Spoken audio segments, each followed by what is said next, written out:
Be nice to first level characters. Being first level is probably the hardest level in D&D.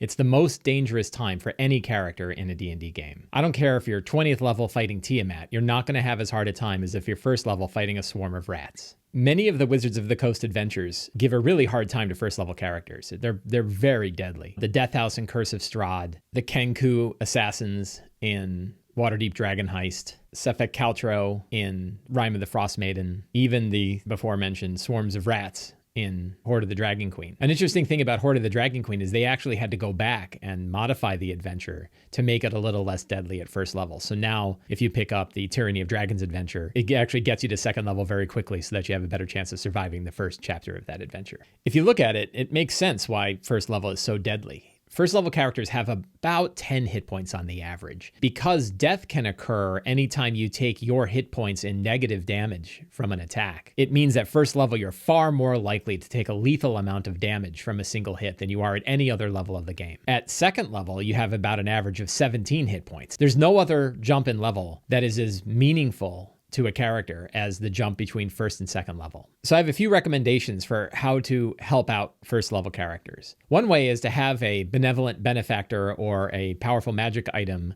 cast aid on the group of first level characters so that they all have 5 extra hit points on top of their first level hit points. It gives them a lot more resilience without increasing their complexity or without having to get them out of level 1. A second and popular method is to simply get them to second level as quickly as you can. It's not inappropriate to have them fight one battle and maybe have a hard conversation with a patron in a bar and then get them to second level.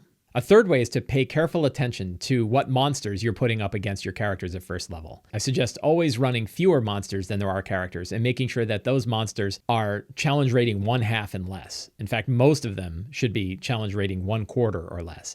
And even then they can be deadly. Wolves are about CR 1/4 and they're still very deadly for first level characters. So you still need to be careful with how much damage is going on. In fact, you probably want to take a look at the amount of damage the monsters are doing. If they're doing more than 5 points of damage on their full round attack, that's probably any more than that, and you really want to be careful putting it up against first level characters because they're going to get eaten really quickly. Be nice to first level characters. You have 19 other levels where you can be a bastard. But at the first level, we want them to get involved in the adventure. We want them to see what's going on in the game. If we want to have a lot more fun in the years to come, we don't want to kill them off in the very first encounter of the game. If you enjoyed this video, there's 4 ways that you can help. 1, you can subscribe to Sly Flourish on YouTube. 2, you can go join the Sly Flourish newsletter at slyflourish.com/subscribe. 3, you can join my Patreon at patreon.com/slyflourish. And 4, you can pick up Return of the Lazy Dungeon Master. I hope you enjoyed this video. Have a great day.